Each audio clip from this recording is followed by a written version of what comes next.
Doctor ইউনূসের মতো একজন মানুষ যিনি চাইলে যে কোনো রাষ্ট্রনায়কের সাথে যে কোনো রাষ্ট্রপ্রধানের সাথে উনি কথা বলতে পারেন, কারণ ওনার সাথে কথা বলার একটা আগ্রহ আছে। ডক্টর ইউনূসের এখানে বিরাট অবদান রাখার সুযোগ আছে। উনি যদি দেশের এই ক্রাইসিসটা মিট আপ করতে পারেন, আমি মনে করি আমাদের অর্থনৈতিক সমৃদ্ধির একটা পথ খোলা হবে। পৃথিবীতে বহু সফল মানুষ কিন্তু তার কনক্লুডিং যেই লাইফস্টাইলটা বা শেষ সময়টা তিনি কিন্তু সেই সম্মান নিয়ে যেতে পারেন নাই। সুতরাং আপনার জন্য এটা কিন্তু জীবনের একটা জীবনশয়নের একটা বিরাট চ্যালেঞ্জ। এই দেনা পাওনার একটা সম্পর্ক কিন্তু রাষ্ট্রের সাথে নাগরিকের কিন্তু ধর্মের সম্পর্ক না। মালয়েশিয়ার প্রধানমন্ত্রী আনোয়ার ইব্রাহিমের সাথে গত শুক্রবার বৈঠক করেছেন প্রধান উপদেষ্টা। এর আগে আমরা দেখেছি জাতিসংঘে আসলে প্রধান উপদেষ্টাকে কিভাবে মানে সবাই সাদরে গ্রহণ করে নিয়েছেন, এবং আমেরিকা সহ বিভিন্ন দেশের রাষ্ট্রপ্রধান, বিভিন্ন আন্তর্জাতিক সংস্থার উচ্চপদস্থ কর্মকর্তাদের সাথে, ব্যক্তিদের সাথে তার বৈঠক হয়েছে। সব মিলিয়ে যদি বলি যে প্রধান উপদেষ্টা ডক্টর মোহাম্মদ ইউনূসের যে একটি আন্তর্জাতিক এক ধরনের গ্রহণযোগ্যতা অথবা ইমেজ অনেক আগের থেকেই আছে, সেই বিষয়টি আসলে বাংলাদেশের যে স্বার্থ সংশ্লিষ্ট বিষয়গুলো রয়েছে, বাণিজ্য, বিনিয়োগ, অর্থনীতি, কারিগরি সহযোগিতা, রোহিঙ্গা ইস্যু, শ্রমবাজার, অনেক বিষয় রয়েছে। আসলে সার্বিকভাবে যদি বলি যে কূটনৈতিক যে জায়গাটি আছে, এই জায়গাটিতে আসলে বাংলাদেশের জন্য কতটা সুখবর, এবং আপনি কি মনে করছেন? না, এটা তো আমি মনে করি বাংলাদেশের ইতিহাসে মানে এটা আমাদের ঐতিহাসিকভাবে এটা আমাদের একটা বিরাট অপরচুনিটি। ডক্টর ইউনূসের মতো একজন মানুষ যিনি চাইলে যে কোনো রাষ্ট্রনায়কের সাথে যে কোনো রাষ্ট্রপ্রধানের সাথে উনি কথা বলতে পারেন, কারণ ওনার সাথে কথা বলার একটা আগ্রহ আছে।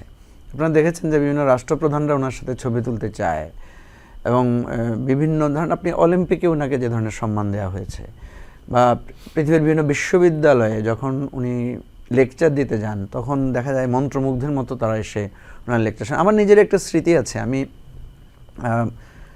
এটা হচ্ছে আপনার ধরেন 2005 বা 6 সালের দিকে আমি একবার থাইল্যান্ড এয়ারপোর্টে গিয়েছি।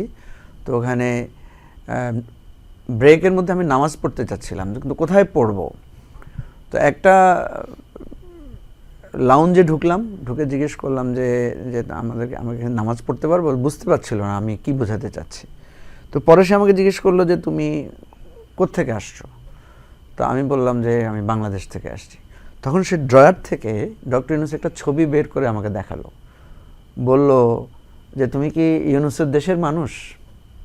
আমি খুব অবাক হলাম যে হ্যাঁ। তো সে আমাকে এতভাবে ওয়ার্মলি রিসিভ করলো, এবং যখন সে শুনলো যে আমি যে বিশ্ববিদ্যালয়ে পড়েছি, ডক্টর ইউনূস সে বিশ্ববিদ্যালয়ের টিচার ছিলেন, চিটাং ইউনিভার্সিটির টিচার ছিলেন, সে আমাকে রীতিমতো এন্টারটেইন করলো খুব ভালোভাবে। তো এটা জাস্ট একটা স্মৃতি আপনাকে বললাম। আমি যেটা বলছি যে ডক্টর ইউনূস তার যেই সুবিধাটা আছে, আমি মনে করি আমাদের জনশক্তি রপ্তানির জায়গায় একটা বিরাট সুযোগ উনি সৃষ্টি করতে পারবেন, কর্মসংস্থানের সুযোগ সৃষ্টি করতে পারবেন, আমাদের যে নানা ক্ষেত্রে আর্থিক সহযোগিতা, উন্নয়ন। এবং উনি কিন্তু বলেছেন যে আমি মেগা প্রজেক্টের দিকে যাব না, আমি চাইবো যে আমার এখানে যে বেকারত্ব দূরীকরণ বা কর্মসংস্থান সৃষ্টির জায়গাটাকে উনি প্রাধান্য দেবেন। আমরা তো দেখলামই যে আপনার আনোয়ার ইব্রাহিম সংক্ষিপ্ত সময়ের জন্য এসেও উনি যেভাবে খুশি মনে যে কথাগুলো বলেছেন, আমি মনে করি একটা হচ্ছে মধ্যপ্রাচ্যে আমাদের একটা সুযোগ তৈরি হওয়ার সুযোগ আছে। আর যারা আমাদের উন্নয়ন সহযোগী, আমেরিকা, আপনার বিশ্ব ব্যাংক, জাতিসংঘ, এদিকে জাপান, চায়না, এই যে আমাদের উন্নয়ন সহযোগী যেই সার্কেলটা আছে, সব মিলিয়ে ডক্টর ইউনূসের এখানে বিরাট অবদান রাখার সুযোগ আছে। উনি যদি দেশের এই ক্রাইসিসটা মিট আপ করতে পারেন, আমি মনে করি আমাদের অর্থনৈতিক সমৃদ্ধির একটা পথ খোলা হবে। আমার একটা স্বপ্ন বা চিন্তা যে আমরা ধরেন এই পিরিয়ডটা পার করে আসলাম, নতুন করে একটা রাজনৈতিক মানে সংস্কার, আমরা একটা নতুন অধ্যায় প্রবেশ করলাম, বা ধরেন নতুন একটা নির্বাচনের মাধ্যমে নতুন যারা ক্ষমতায় আসলো, এরপরও আমি মনে করি প্রফেসর ইউনূসকে বাংলাদেশের উন্নয়নের সাথে সম্পৃক্ত রাখার জন্য ওনাকে একটা স্পেশাল অ্যাসাইনমেন্ট বা সম্মানজনক অবস্থান দিয়ে আমাদের দেশের এই বহির্বিশ্বের সাথে কমিউনিকেশন, ডেভেলপমেন্ট অ্যান্ড আমাদের এখানকার শ্রমবাজার থেকে শুরু করে আমাদের শিক্ষার আরো আরো আরো আরো ব্যাপকভাবে ডিপ্লোমেসির যে জায়গাটা আছে প্রসার ঘটানোর জন্য আমি মনে করি প্রফেসর ইউনূসকে আমরা ব্যবহার করতে পারি, ওনার এটাকে কাজে লাগাতে পারি। এবং আমি কিন্তু স্যারকে বলেছি, স্যার আপনি তো একটা পিস প্রাইজ পেয়েছেন, আপনি যদি এই সুযোগটাকে কাজে লাগিয়ে আপনি যদি আমাদের জন্য এই নতুন একটা বাংলাদেশের টার্ন ঘুরিয়ে দিতে পারেন, তাহলে হয়তো আপনি আরেকটা পিস প্রাইজ পেয়ে যেতে পারেন। তবে এর পেছনে আরেকটা কথা আছে, যেটাও আমরা ওনাকে বলেছি, এবং লাস্ট কালকে ওনার সাথে বিদায় নেওয়ার সময় সে কথাটাই আমি বলেছি, যে পৃথিবীতে বহু সফল মানুষ কিন্তু তার কনক্লুডিং যেই লাইফস্টাইলটা বা শেষ সময়টা তিনি কিন্তু সেই সম্মান নিয়ে যেতে পারেন নাই। সুতরাং আপনার জন্য এটা কিন্তু জীবনের একটা জীবনশয়নের একটা বিরাট চ্যালেঞ্জ। আপনি যদি বাংলাদেশকে ঘুরে দাঁড়ানোর সাহায্য করতে পারেন, তাহলে আপনার সারা জীবনের মানে সম্মানটা আরও বেশি বৃদ্ধি পাবে। কিন্তু যদি এখানে আপনি ব্যর্থ হন, এখানে যদি কোনো না কোনোভাবে দেখা যাচ্ছে যে আমরা ফেল করে যাই, তাহলে মানুষ কিন্তু আপনার অতীতটা মনে রাখবে না, আপনার সর্বশেষ আপনার যে মানে আপনার যে ব্যর্থতা এটাকেই মানুষ বেশি স্মরণ করবে। দেখেন, আমি কথা প্রসঙ্গে এটা বলতে বাধ্য হচ্ছি যে শেখ মুজিবুর রহমান বাংলাদেশ স্বাধীনতার নেতৃত্ব দিয়েছেন, উনি জেল খেটেছেন, উনি দিনের পর দিন গণতন্ত্রের জন্য সংগ্রাম করেছেন, কিন্তু স্বাধীন রাষ্ট্রে এসে উনি কিন্তু একজন ব্যর্থ শাসক হিসেবে এবং বাংলাদেশকে গণতন্ত্র থেকে বিচ্ছিন্ন করে একনায়কতান্ত্রিক শাসন ব্যবস্থা উনি নিয়ে গেছেন।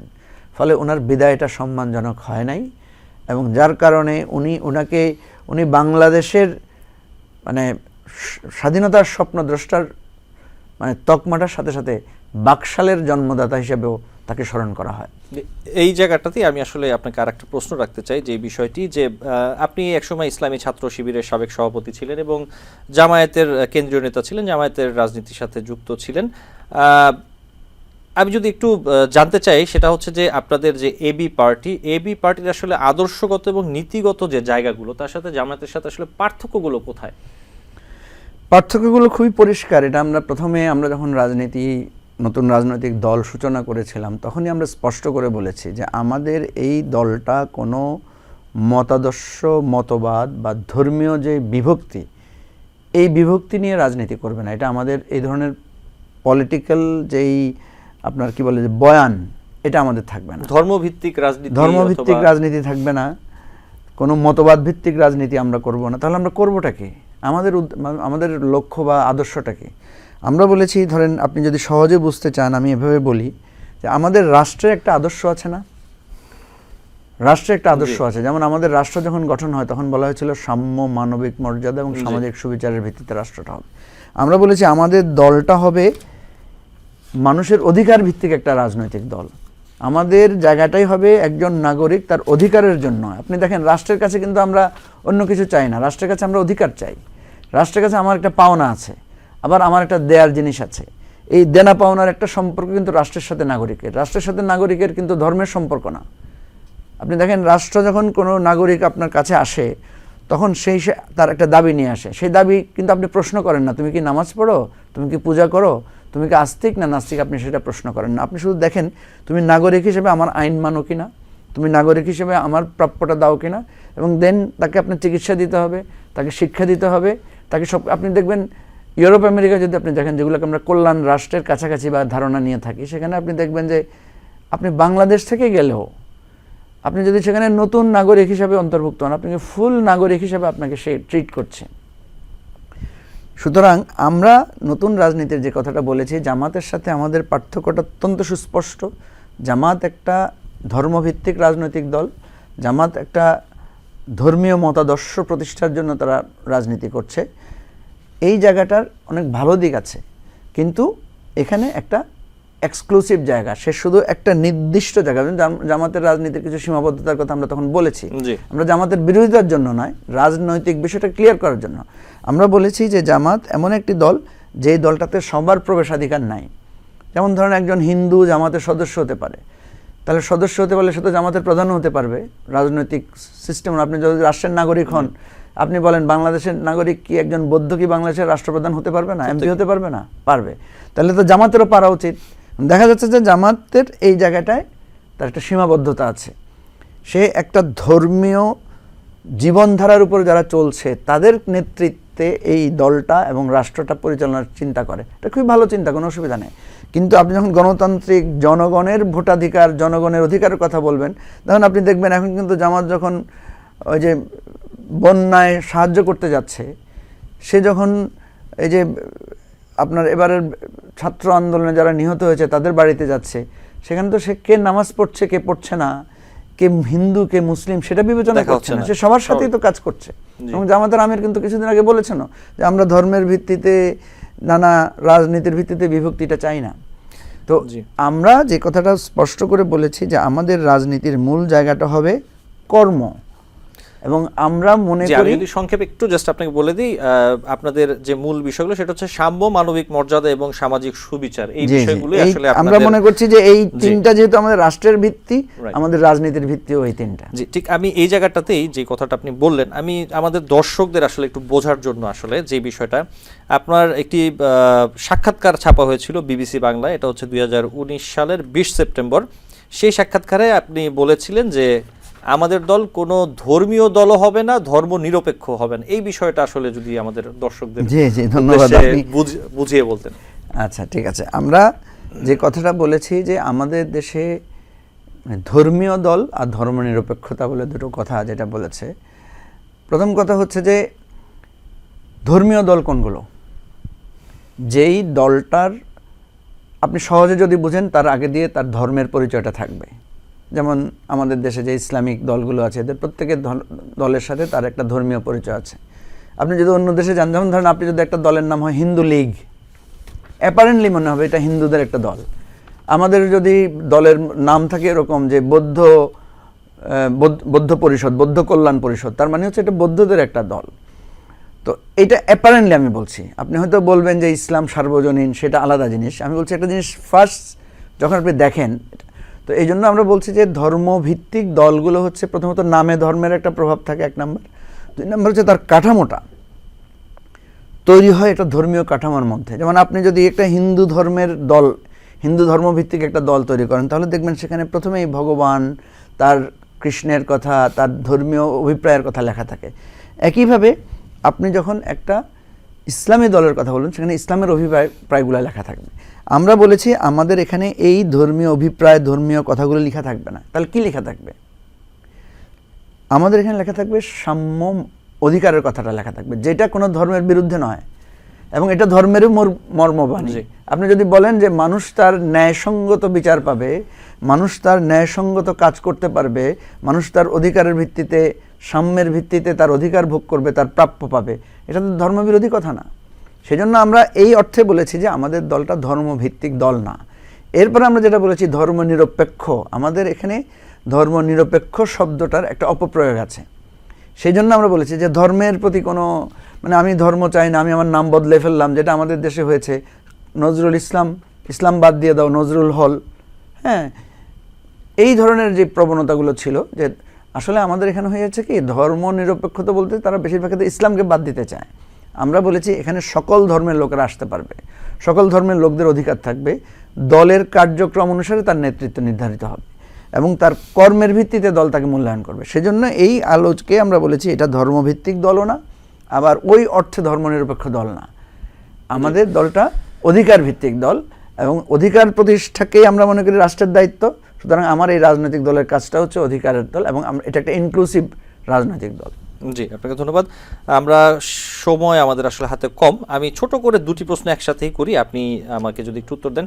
আপনি যেমন মুক্তিযুদ্ধ এবং বঙ্গবন্ধু শেখ মুজিবের ব্যাপারে কথা বলছিলেন, আমি যদি একটু জানতে চাই যে বাংলাদেশের মুক্তিযুদ্ধের ব্যাপারে আসলে এবি পার্টির অবস্থানটা আসলে কি, এবং সাথে আমি আরেকটি প্রশ্ন ছোট করে একটু যুক্ত করে দিতে চাই। সেটা হচ্ছে যে এই যে ছাত্র জনতার গণ আন্দোলনে যে আওয়ামী লীগ সরকারের পতন হলো এবং অন্তর্বর্তী সরকারের হাত ধরে সংস্কারের মাধ্যমে একটি নতুন করে এগিয়ে যাওয়ার আসলে কিন্তু পথ খুঁজছে বাংলাদেশ। এক্ষেত্রে অন্যতম যে গুরুত্বপূর্ণ বিষয় সেটা হচ্ছে যে বাংলাদেশে একটা রাজনৈতিক সংস্কৃতির পরিবর্তন, যে কথাগুলো আসলে আপনি বলছিলেন, এই যে, এবং আমরা দেখছি যে তরুণদেরও অংশগ্রহণ বাড়ছে রাজনীতিতে, তাদের আগ্রহ বাড়ছে, যেটা আসলে আগে আমরা ততটা দেখতে পারিনি এই গণ আন্দোলনের পরে যেটা দেখতে পাচ্ছি। অদূর ভবিষ্যতে আপনি কি দেখছেন, যে আপনি কি আশাবাদী যে বাংলাদেশের রাজনৈতিক যে সংস্কৃতি, প্রথাগত যে রাজনীতি, এই জায়গায় আসলে এই সংস্কৃতির কোনো পরিবর্তন আসবে? প্রথম কথা হচ্ছে আশা নিয়ে তো বাঁচতে হবে মানুষকে। ধরেন আমি খুব হতাশ হয়ে গেলাম, তাহলে তো আমাকে এখানেই শেষ করে ফেলতে হবে সব কিছু। প্রথম কথা হচ্ছে আশা যদি না থাকে, আশা আছে বলেই কিন্তু আমরা আজকে মুক্তিটা পেয়েছি, আশা আছে বলেই কিন্তু আজকে পরিবর্তনটা হয়েছে। সুতরাং অনেক হতাশার দিক আছে, আমি আপনাকে অনেকগুলো হতাশার কথা বলতে পারবো, কিন্তু দিন শেষে আমাকে আশা নিয়েই বাঁচতে হবে। তো সেই জন্য আমি মনে করি যে আজকে যে নতুনের উদ্বোধন হয়েছে, নতুনের যে উত্থান ঘটেছে, নতুনরা যারা কখনোই রাজপথে নামে নাই, আমরা সবসময় বলতাম যে এই জেনারেশন আমরা এত কষ্ট করছি, ভোট দিতে পারছি না, দ্রব্যমূল্য বাড়ছে, সন্ত্রাস হানাহানি হচ্ছে, ধরে নিয়ে যাচ্ছে, গুম করে ফেলছে, নিউ জেনারেশন কিছু বলছে না কেন? আপনি দেখেন ওরা কিন্তু সব কিছু হজম করেছে, তাদের মনের মধ্যে একটা ওয়েভ তৈরি করেছে। তারা আমাদেরকে নেতৃত্ব দিয়েছে সত্য, আমরা নেতৃত্ব দিয়ে তাদেরকে নামাতে পারি নাই, তারা নেতৃত্ব দিয়ে আমাদেরকে নামিয়েছে, এটা সত্য। কিন্তু তাদের মনের মধ্যে যে ওয়েভটা, তাদের মনের মধ্যে যে কষ্টটা, এই কষ্টটা কিন্তু আমরা লম্বা সময় ধরে ধারণ করে করে প্রচারটা করেছি, এবং প্রচার করেছি বলেই তারা কিন্তু একটা সময় এসে ঝাঁপিয়ে পড়েছে রাজপথে। নাম্বার 2, আপনি যেটা বলেছেন যে মুক্তিযুদ্ধ সম্পর্কে এবি পার্টির অবস্থান অত্যন্ত সুস্পষ্ট। আমরা মনে করি বাংলাদেশের এই মুক্তিযুদ্ধ শুধু 1971 সালে হয় নাই, এবং এই যে মুক্তির লড়াই, বাংলার মানুষের লড়াইটা, সে 47-এও কিন্তু সে লড়াই করেছে। তার আগে কিন্তু সে 190 বছর বা 195 বছর ব্রিটিশের বিরুদ্ধে যে লড়াই, আমাদের এখানকার লড়াইটা ছিল। এবং পলাশির যুদ্ধে আমরা যে স্বাধীনতা হারিয়েছি, আপনি দেখবেন এখনও তো আমরা পলাশিকে স্মরণ করি। এই যে আমি আমার স্বাধীনতা হারিয়েছি, আমি আবার আমার স্বাধীনতা পাওয়ার যে সংগ্রাম, তিতুমিরের লড়াই, আমার বাঁশের কেল্লার লড়াই, আমার সিপাহী বিদ্রোহ, প্রত্যেকটা সংগ্রামে আমরা সেই লড়াইগুলোকে আমরা ধারণ করেছি। সেজন্য এবি পার্টি প্রত্যেকটা শুধু মুক্তিযুদ্ধকে প্রেরণা হিসাবে নেয় না, সে ধর্মের বিষয়টাকে প্রেরণা হিসাবে নিয়েছে। কারণ ধর্মের লড়াইয়ের মধ্যেও আপনার জাতিসত্তার একটা স্পর্শ আছে, একটা ভিত্তি আছে সেখানে। সেই জন্য আপনি দেখবেন আমাদের দলের ঘোষণাপত্রে আমরা এই কথাগুলো বলেছি যে আমরা ধর্মীয় মূল্যবোধ থেকেও আমরা আমাদের অনুপ্রেরণা নিব, আমরা আমাদের 200 বছরের এই স্বাধীনতার লড়াই থেকেও আমরা আমাদের অনুপ্রেরণা নেব। নিউ ইয়র্ক থেকে সম্প্রচারিত TVN 24 টেলিভিশন, বিশ্বজুড়ে বাঙালির কণ্ঠস্বর।